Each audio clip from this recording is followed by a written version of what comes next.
இன்றைக்கி காலையிலே நான் ரொம்ப லேட்டாக தான் எழுந்திரிச்சேன். நான் எந்திரிக்கும் போதே டைம் பார்த்திங்கன்னா 6:30 மணி ஆகிடுச்சு. ஐயோ 8:30 மணிக்கெலாம் வேன் வந்துடுமே, சாப்பாடு செஞ்சுட்டு இவங்கள சீக்கிரம் ரெடி பண்ணணுமே அப்படின்னு ஒரே டென்ஷனாக இருந்தது.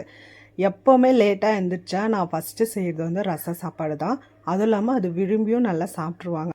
சாதம் தனியாக ஆற வச்சு அதுக்கு நல்லா கொஞ்சம் குழைய நல்லா கரண்டி போட்டு கடைஞ்சிட்டு அதில் ரசம் போட்டு மிக்ஸ் பண்ணி பாக்ஸில் போட்டுட்டு அதுக்கு மேலே கொஞ்சம் ரசம் ஊறுற மாதிரி போட்டு அமுச்சு விடு பாருங்களேன். ரசம் சாதம் செம்மையாக சாப்பிட்ருவாங்க. எங்கள் வீட்லேயும் அப்படி தான் நான் ஊட்டி விட்ருவேன். நல்லா கொஞ்சம் குழைய பிசைஞ்சு அதில் நல்லா ரசம் தாராளமாக ஊற்றி விட்ருவேன். நல்லா விரும்பி சாப்பிட்ருவாங்க.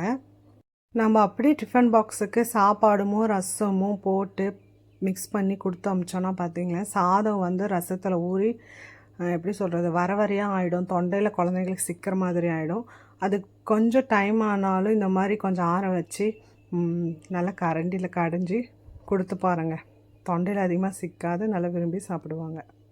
2 நாளாக எந்த வீடியோவும் என்னால் போட முடியல. அதுக்கு ஒரு காரணம் அப்படின்னு பார்த்தா பெரிய காரணம்லாம் இல்லை. பசங்க லீவில் இருந்தாங்க, என்னால் வீடியோவும் அதிகமாக எடுக்க முடியல. மாமா வந்து பார்த்திங்கன்னா அவங்களோட ஃப்ரெண்ட்ஸோட டூருக்கு போயிருந்தார். அதனால் வீட்டில் கொஞ்சம் வேலையெல்லாம் நானே எடுத்து பண்ணுற மாதிரி இருந்தனால வீடியோ எடுக்கிற அளவுக்கு டைமும் இல்லை எனக்கு. வீட்டில் வந்து பார்த்திங்கன்னா எப்போவுமே சின்ன குழந்தைங்க வந்து பெரிய குழந்தைங்களோட ட்ரெஸ் எடுத்து போட்டுப்பாங்க. அவங்களுக்கு நம்ம வாங்கியே தர மாட்டோம். அவன் சைஸ் தானே உனக்கு இப்போ கரெக்டாக இருக்குது, நீயே அதே போடு அப்படின்னு சொல்லிடுவோம். அந்த மாதிரி தான் இப்போ இலை மாட்டிக்கிட்டான். பாலாக்கு வந்து புதுசாக பேண்ட் ஷர்ட் கொடுத்துருந்தாங்க இந்த வருஷம். அதனால் அதுவே அவனுக்கு வாங்கி போட்டுட்டோம். இலைக்கு வந்து பாலாவோட பேண்ட்டும் ட்ராயருமே கொடுத்துட்டோம். எல்லார் வீட்லேயும் இப்படி நடக்குதான்னு தெரியல.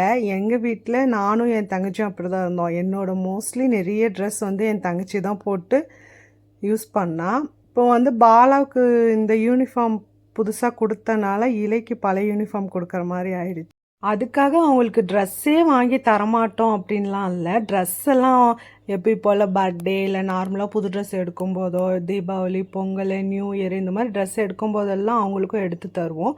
இந்த மாதிரி யூனிஃபார்மு, பெரியவங்க போட்ட ட்ரெஸ் எல்லாம் புதுசாகவே கொஞ்சம் வீட்டில் இருந்ததுன்னா அந்த மாதிரி ட்ரெஸ் எல்லாம் நீ போட்டு கிளிப்பா, புதுசாகவே இருக்குது, எப்படிப்பா வெளியே தூக்கி போடுறது அப்படின்னு சொல்லுவோம் இல்லையா. அந்த மாதிரி வீட்டில் கொஞ்சம் துணியெல்லாம் இருந்தது, துவைச்சி முடிச்சுட்டு மதிய சாப்பாடும்